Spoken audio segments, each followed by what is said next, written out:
Hey everyone, it's Libby from Meister Tarot. I'd like to acknowledge the Worimi First Nations people, that's Worimi, and welcome to you, your guides, my guides in the universal energies. About something a little bit different today. I'm going to talk about um, how you connect with your guides, how you connect with universe, and it's going to be a very abstract, airy-fairy, ethereal conversation because I am a huge believer in there is no right or wrong way to connect. It was one of the top 5 questions that came up when I do personal readings, and yes, I will do readings again later in the year. We had relationships, money, job, health, but one of the top 5 was always, how do I connect with my guides? And honestly, in a private reading, that is one of the hardest questions for me and my guides to answer because there is no right or wrong way. So what's been happening lately? Yeah, okay, if I get trolls, don't comment on trolls because I just blindly go through and report, block and delete them and all their usual corresponding troll comments. So if you comment on there, you might find yourself blocked and deleted. If so, email me and I'll reinstate you. But I have had a few comments recently that I must admit I did delete because I haven't got time for it at the moment, and I don't really want to get into a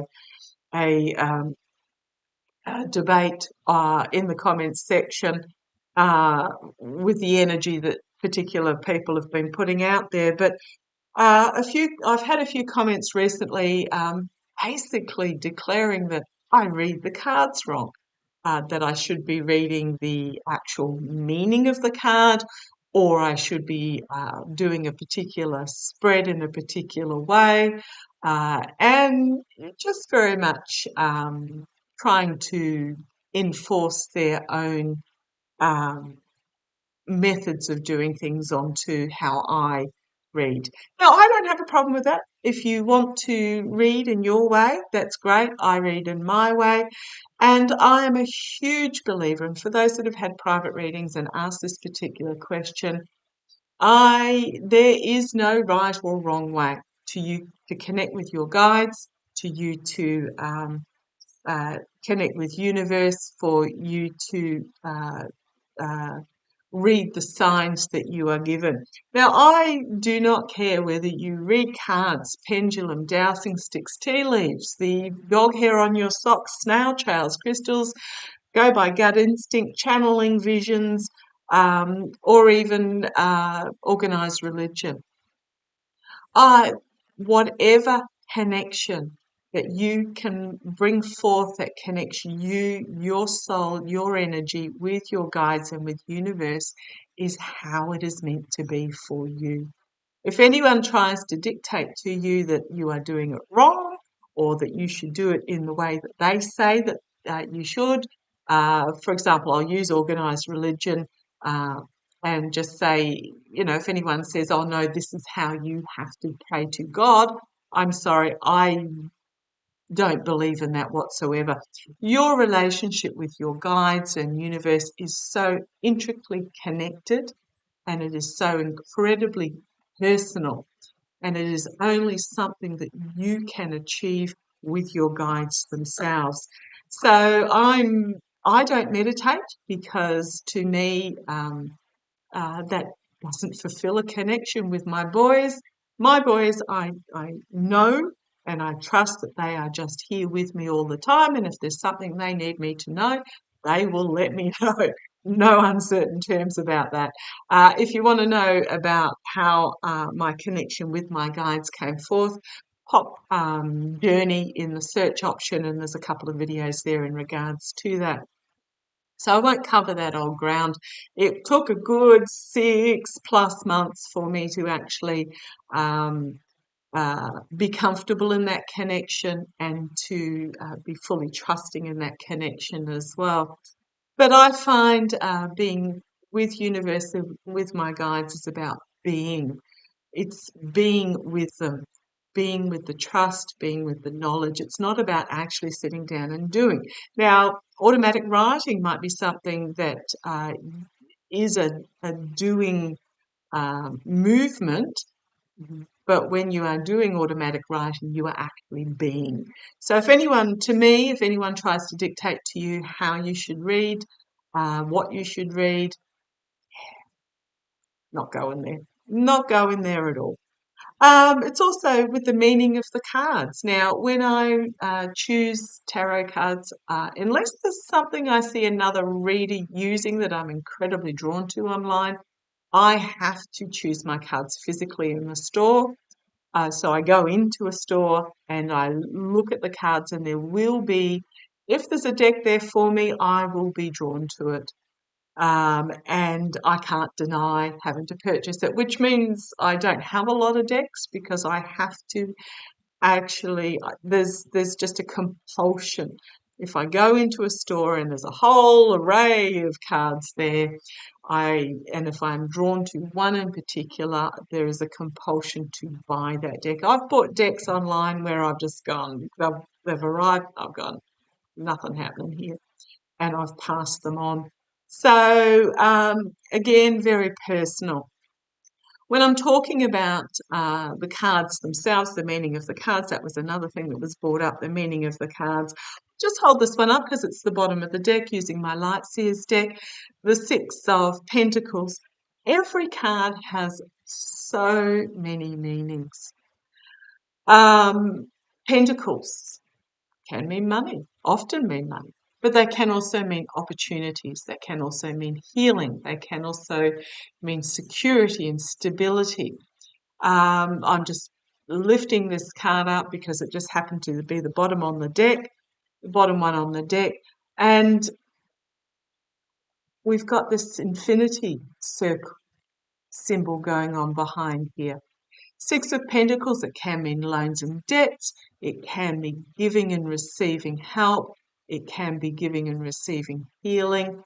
It can be passing it forward. There is no one meaning in regards to a particular card. So anybody that says, oh, the traditional Rider-Waite meaning is loans and debts, well, yeah, it can be. But to me, a card is very much about looking at the image. And to be honest, how many times have I used this card? And it is the first time I have actually seen that infinity symbol.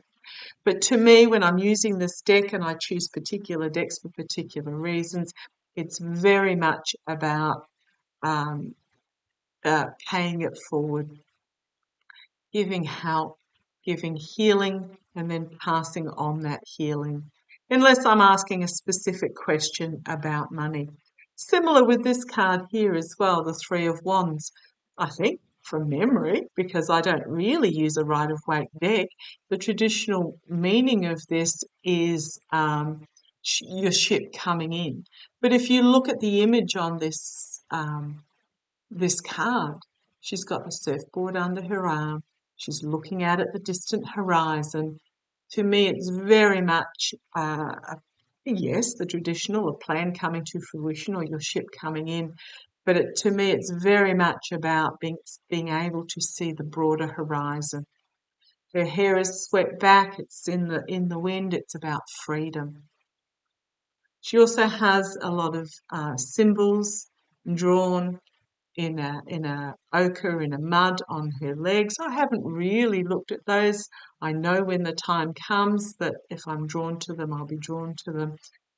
But again, and wands are about passion and planning and communication and career.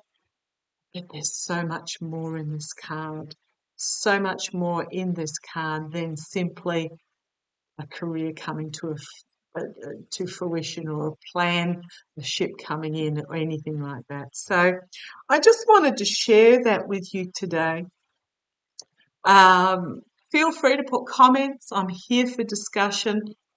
But I just wanted to put it out there that, look, if you want to stick to the traditional one card per question, traditional Rider-Waite meaning, that is entirely your personal choice.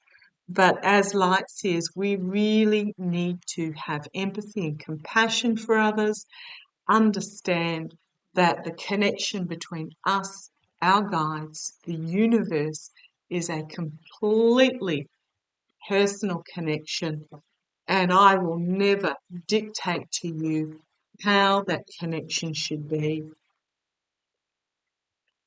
whether it's through meditation, whether it's like my boys, and it was in the shower when I would be washing my hair, when I had a black mind, I would get the bam into my mind.